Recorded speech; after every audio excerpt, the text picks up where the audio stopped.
daar gezellig een dagje mee wandelen. Hé, Magoo? Broesja? Broesja slaapt. Nee, die bereidt zich voor. Ja, leuk dat je weer kijkt naar onze volgende aflevering Slow TV, het vlog van in Portugal over onze wandelingen. En je hoort het al, we zijn weer onderweg. En we zijn deze keer onderweg naar Sobreira Formosa. En dat ligt een beetje in het zuidwesten van ons. Hier zie je even vanaf ons huis waar we naartoe gaan.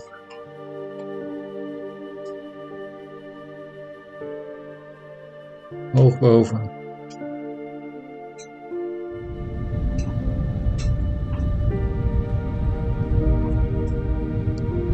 Kleine dorpjes.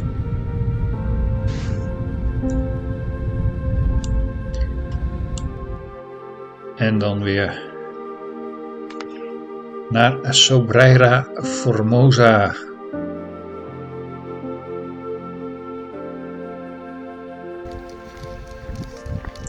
En daar gaan we. Dan komen we langs de andere kant van het riviertje terug.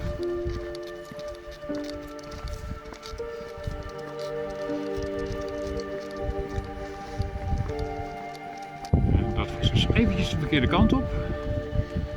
Dus nou gaan we wel de goede kant op. Praia Fluvial laten we even beneden. En we klimmen hier deze kant op. We doen een stukje klimmen en daarna gaan we weer dalen. Maar we moeten goed kijken waar. Ja, klimmen en dalen, want we zijn in de Gardunha. En de Gardunha is een van de gebergtes hier in Portugal. Goed toch?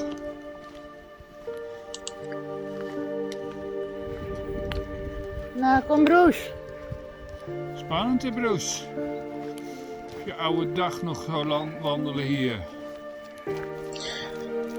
Serra de Gardunha, Zo. Ga maar naar Basie. Dan ben je Ga maar. onderdeel van het totale gebergte waar ook onder andere de Estrela toe hoort. En Gardunha komt eigenlijk uit het Arabisch en het betekende toevluchtsoord.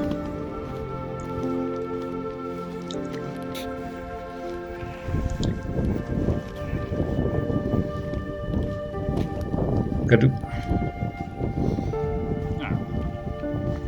Smeer een paar vechten eens verder.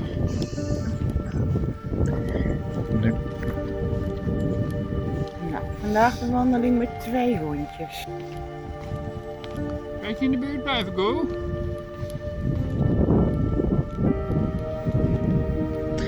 Waar de Estrela gewoon een heel hoog gebergte is de Gardunha dat niet. De hoogste toppen zijn ongeveer een 1227 meter.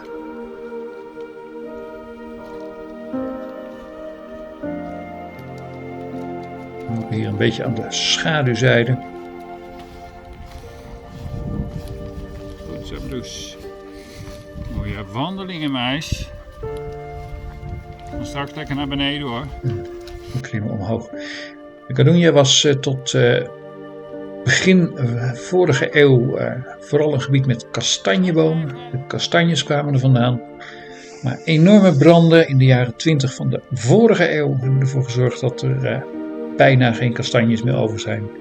Het is allemaal dennenboom en eucalyptus geworden. En zo zie je medronho, oftewel aardbeienboom.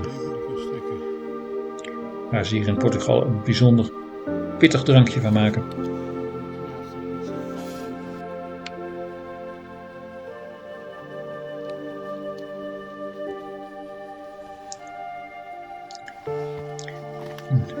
Diep in het dal daar beneden ligt een riviertje wat de Froia heet.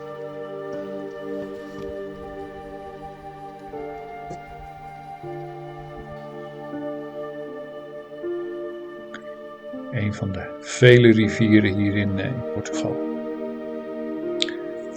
Die wateren in dit gebied bijna allemaal af op de Taag.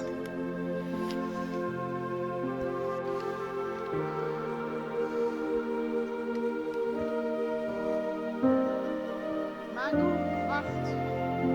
Mago.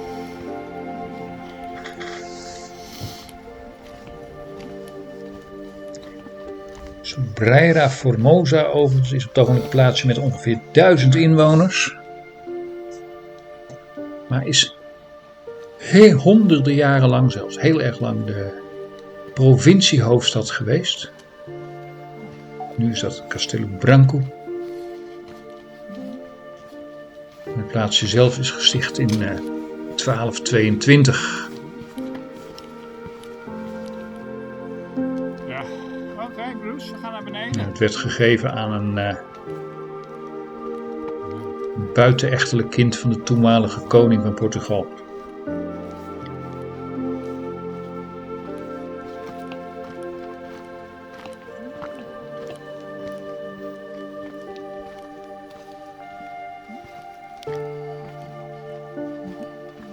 Restanten van een huisje. Verschuur. En Mago hoort van allerlei spannende dingen in de diepte.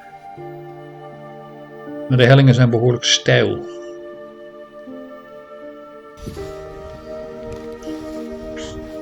Het pad zelf is overigens heel breed. Waarschijnlijk door iemand die hier, daar beneden woont, breder gemaakt, zodat je er ook met auto's en zelfs met vrachtauto's wel naartoe kan.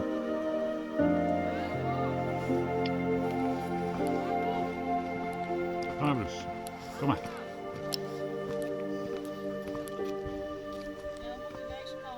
Ja, zie je het. En hier even een plaatje van de route die we gelopen hebben. We beginnen daar in het Praia Fluvial. En dan lopen we eerst in de schaduwzijde van de bergen. Grote bocht en dan in het zonnetje weer lekker terug. In de zomer misschien een minder goede keus, maar zo in december.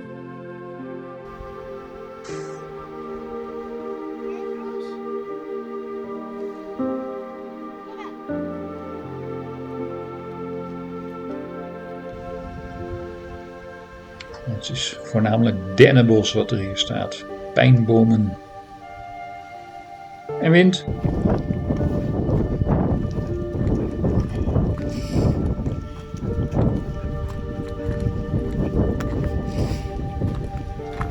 Daar ligt de Froia dan beneden. Het klinkt koud, het is ook koud. En hier komen we plotseling in een verlaten dorpje. Er staan nog wat huizen, zijn in best redelijk goede toestand. En bij de brug gaan wij even lekker lunchen. En dan kunnen jullie gelijk kennis maken met onze nieuwe cameraman. De Mago Cam.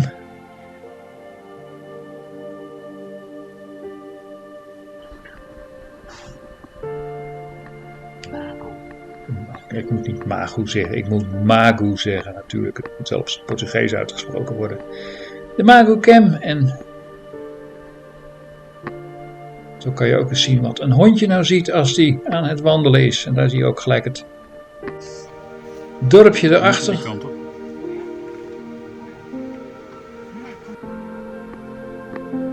Mago loopt altijd 50, 60, 70 meter voor tegenwoordig. Daar gaat hij. Dus hij ziet het wat eerder dan wij het zien. Maar nu was hij toch even achter. Onze nieuwe cameraman dus, de Mago Cam. En daar gaan we nog veel van horen. Nou, veel van zien moet ik zeggen. Een waterkraan daar, maar die deed het niet meer.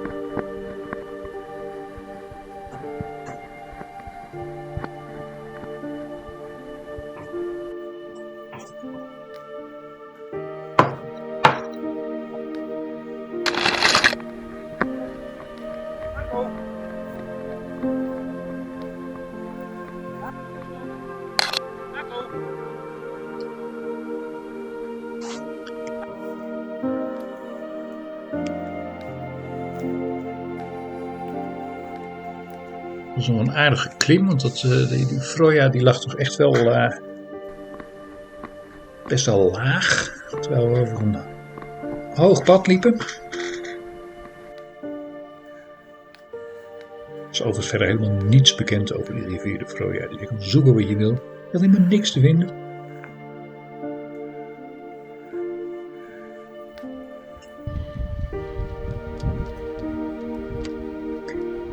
Ja, dat dorpje in de verte, daar woonden nou weer wel een paar mensen. Dat is dus niet zo'n verlaten dorpje. En je kan je ook afvragen van dat dorpje, hoe mensen daar ooit kwamen. Alleen maar wat bospaden eigenlijk die er naartoe gaan.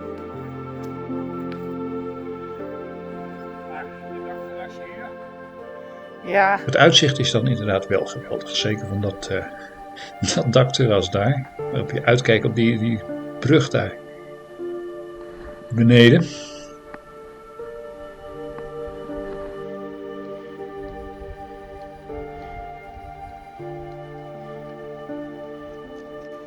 En aan de zonnige kant gaan we langzaam weer naar beneden.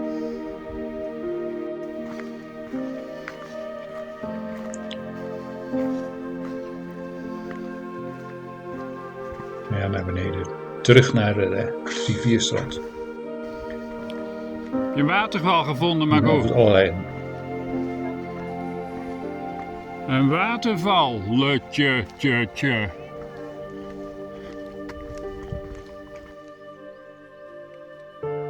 Ja, we hebben altijd water bij ons, ook voor de honden. Maar water uit de bergen is natuurlijk gewoon veel smakelijker. Of uit de rivier, maar ja, daar kon hij gewoon niet bij komen. Hij stond overal te kijken hoe hij moest komen.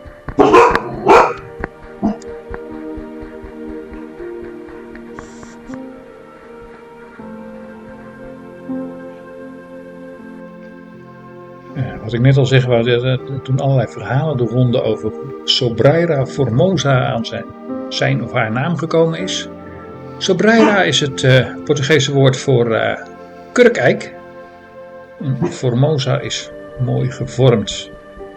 En de leukste legende is dat er op die plaats 3 fraai gevormde Portugese meisjes in de schaduw aan het werk waren en een reiziger langskwam en ze alle 3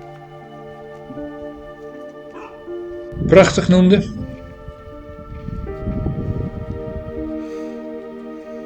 Waarschijnlijker is dat er ooit een heel mooi gevormde kurkeik stond op de plaats waar tegenwoordig de begraafplaats van Sobreira Formosa is.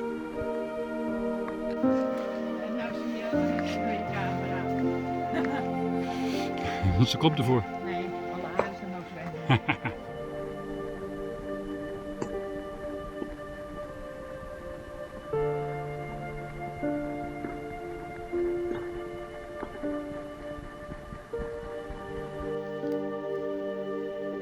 Roosja, kom mee. Kom maar, meisje.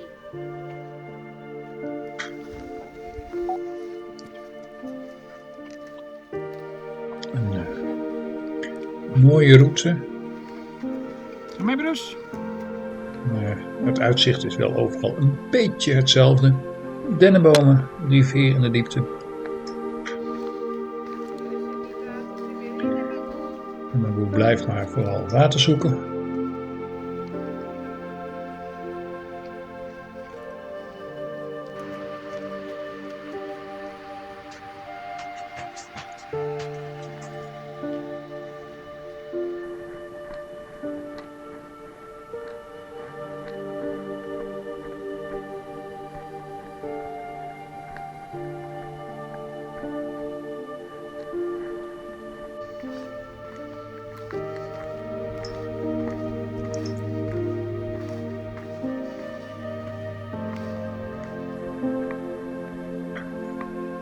En zo zien jullie ook hoe wij allebei wandelen. Want dat is het voordeel van de Magucam natuurlijk.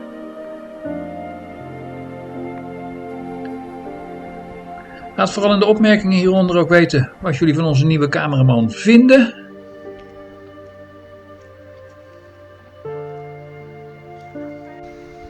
Nee.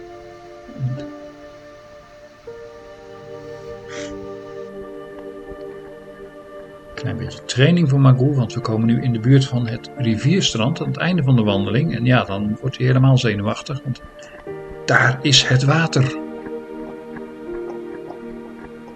Dus de opdracht achter de stok lopen en dat gaat heel redelijk.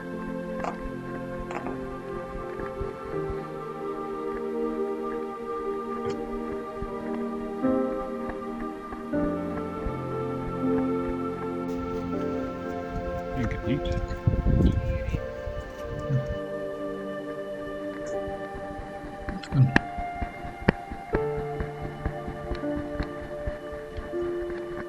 Speciale fietsverhuur zit er ook bij het rivierstrand. Ja, en als Magoo dan eenmaal het water haalt, dan is hij niet meer te houden en gaat hij vol in de pootjes.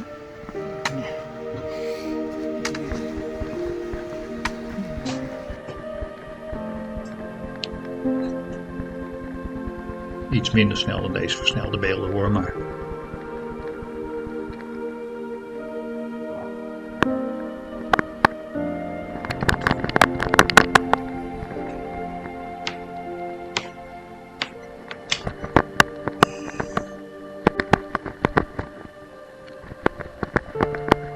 En Froya is overigens echt een heel mooi rivierstrand. Heel leuk aangelegd.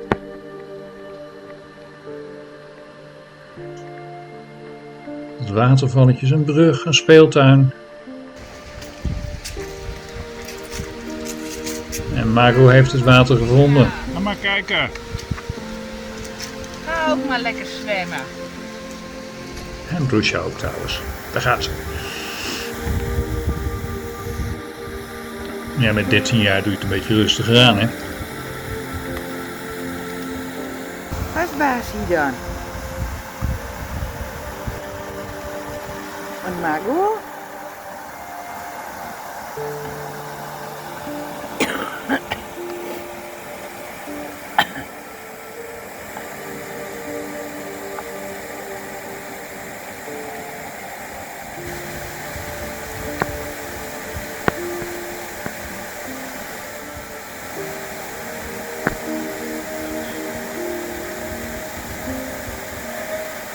Hey Magoo!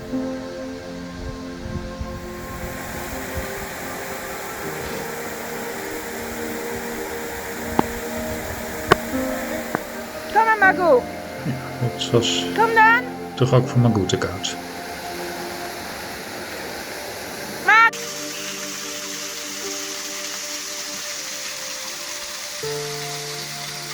In de zomer moet dit ongetwijfeld een heerlijke plek zijn om in het zonnetje aan het water te liggen. Ik zei, bijna 6 kilometer langs de bergen. Het was een heerlijke wandeling. We zijn weer bij de auto. Leuk dat je gekeken hebt weer. De volgende keer Mooi meisje. gaan we langs de Taag wandelen. Vergeet niet je te abonneren op ons kanaal. En uitgeteld. De batterijen zijn leeg.